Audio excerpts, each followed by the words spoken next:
Hello, everyone. Welcome back to the Talk Lab podcast.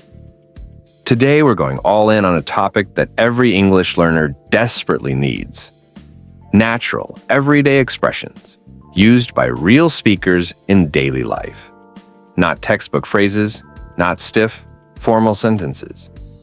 Real-life English, the kind you hear on the street, in cafes, in workplaces, during friendly conversations, and in casual chats.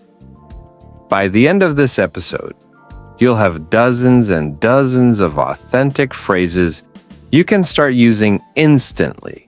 Absolutely, Jack. Many people study English for years, yet struggle with simple daily communication. Why? Because they don't learn real expressions. They memorize grammar rules, but freeze when someone says something fast and casual like, "Hey, how have you been? Anything new going on?"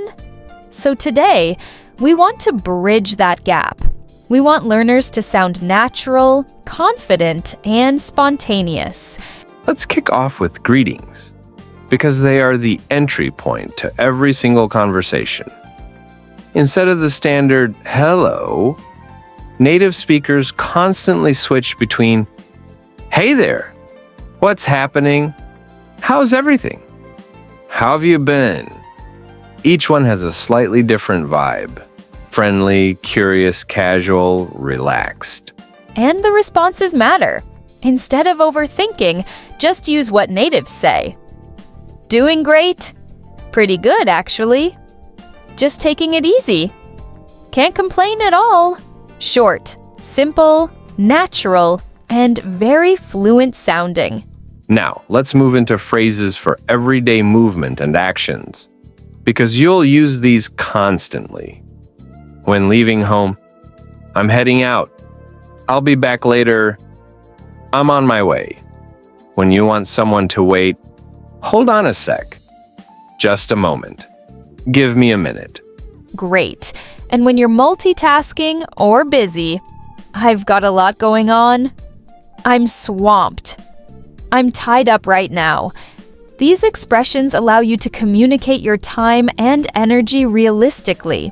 Let's step into conversation management, one of the most overlooked areas. Native speakers constantly use transition phrases to keep conversations flowing. Anyway, so here's the thing. By the way, you know what? Speaking of that, these help you sound smooth and structured without sounding robotic. Another huge category: checking understanding. Instead of saying "I understand," try "I get it." "Gotcha." "I follow you." "I'm with you so far." And when you don't understand, "Sorry, what was that?" "I didn't catch that." "Run that by me again." "Can you clarify that?"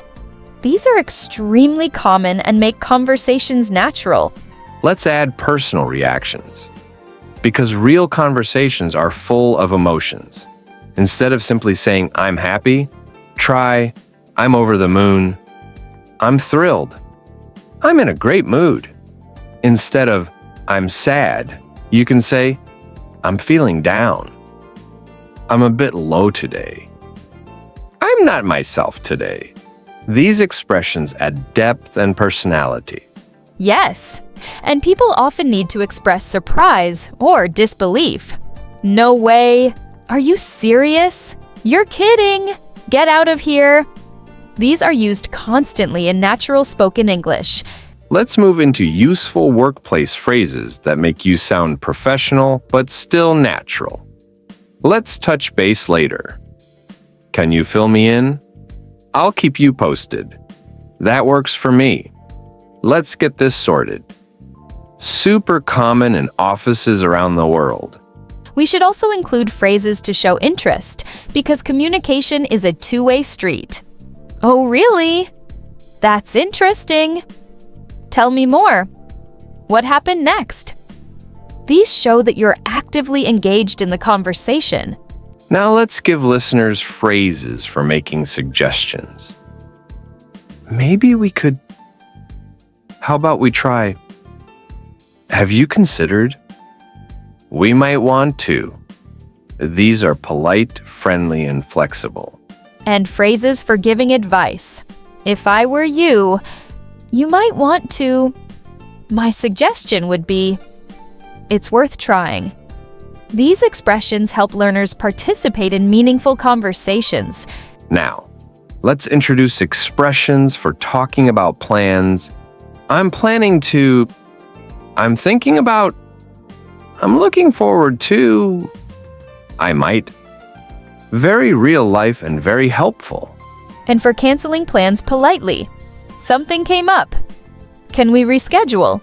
I won't be able to make it. Let's do it another time. These phrases save relationships. Now, an important one. Expressions for making decisions. Instead of always saying, I decide, try. I've made up my mind. I'll go with that. That's the plan. I've settled on it. And when talking about uncertainty, I'm not sure yet. I'm still thinking. It's up in the air. I haven't figured it out.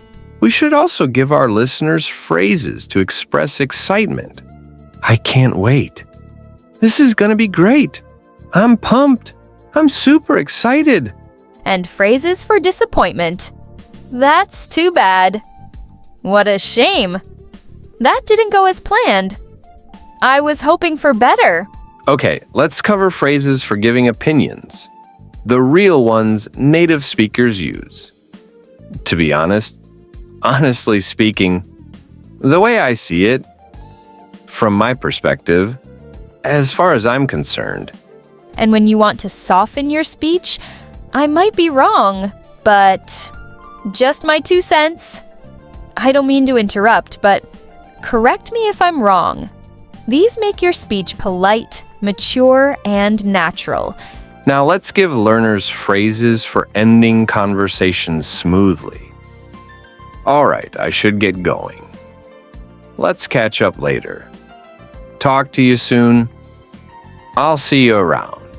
And of course, we want to finish with encouraging expressions that learners can use daily.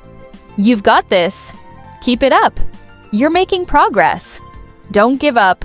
Before we wrap up, let's remind listeners, using everyday expressions makes your English sound alive, real, and spontaneous.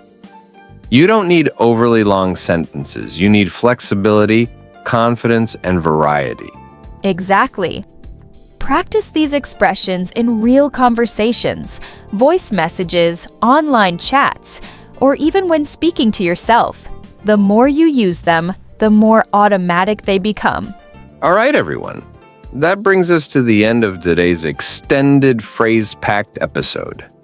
We hope you start using these expressions immediately. Thank you for tuning in. Keep practicing, stay curious, and let English become part of your daily routine.